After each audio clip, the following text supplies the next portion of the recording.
Reed, co-founder and CEO of SAGA Wisdom. Today, I want to talk about some changes coming to APEGA's continuing professional development standards.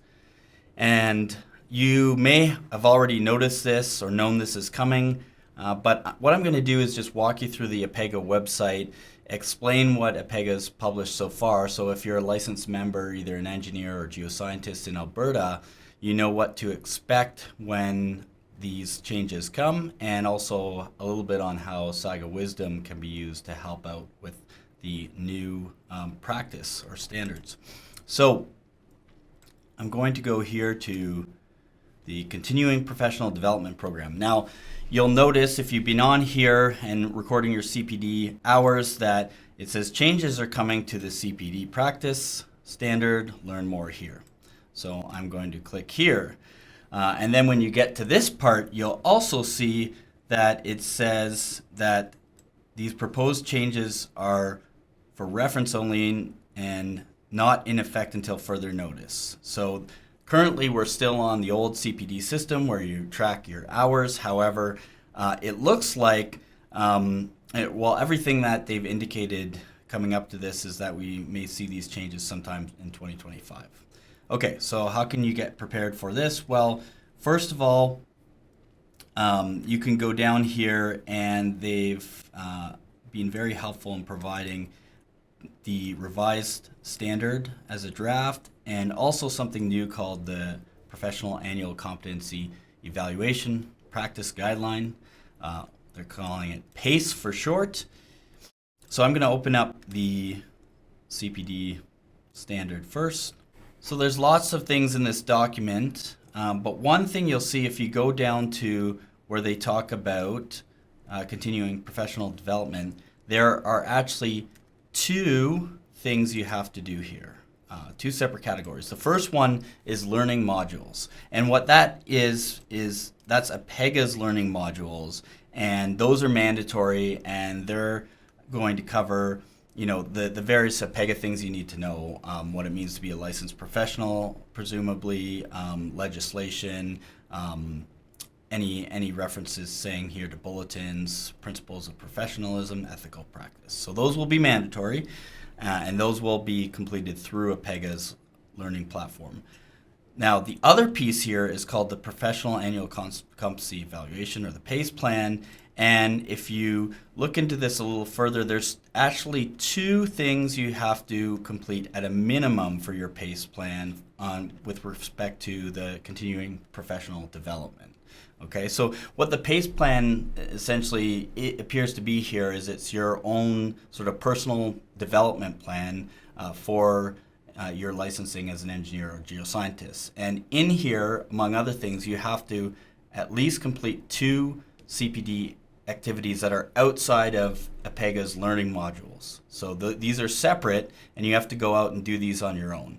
And these two things, a minimum of one of them has to be technical, and the other one, again, a minimum of one has to be in the area of regulatory, ethical practice, communications, management, and leadership. So one of those three bullet points there, or our categories. Okay, so that's good.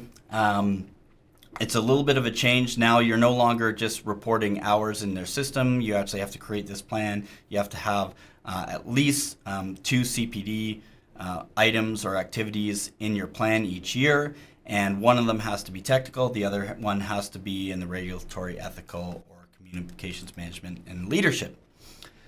So if you're a SAGA subscriber, how can SAGA help you with this activity? Okay, so first of all, as you know, on SAGA we have a lot of course material available to you where you can go and take these courses. You can earn continuing professional development hours, build new skills.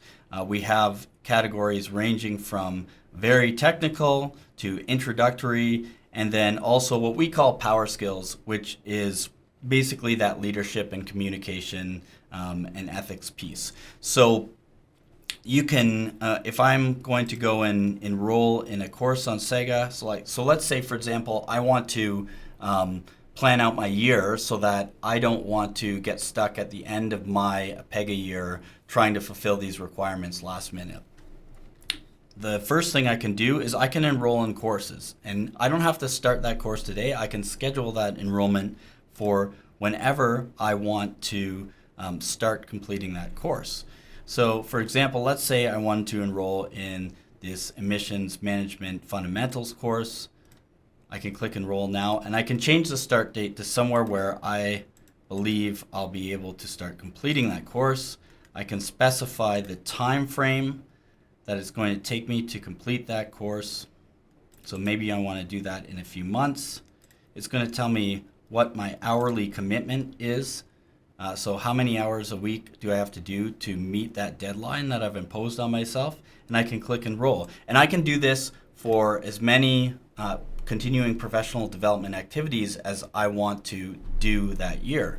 So I can schedule these all out, I can add them to my Outlook calendar, and then I don't have to worry about whether I'm falling behind. I can just go in here and check my progress at any time. So that's great. Now at the end of the year, how do you report these hours? So there's a few things you can do here. First of all, if I go to my profile, I'm going to find that I have my certificates here that I've earned, and if I click on any of these certificates, that's going to give me the hours that it took to complete that course, and those are my CPD hours I can log in my PACE. It's also going to give me the skills associated with those courses. So if I've learned the material in these courses, I should have built some competency in these skills, and that's something you could also include in your PACE. The other thing I can do here is I can also go in and look at the amount of hours I've completed during that year in other areas. So there may be some course material that, let's say I didn't go through the entire course, but I've still committed some hours of learning time there. I can retrieve that information here so that I have a complete picture of everything I've learned in SAGA that year. So if you're a SAGA subscriber, those are just some tips. You may already know this, but you may not. Those are some tips on how you can prepare for these changes. The other thing you can do is, if you're not a SAGA subscriber, just go to sagawisdom.com and check us out. You'll be able to sign up, or you can book a demo with us if you want to learn more about the platform. So thank you very much. Enjoy doing your PACE.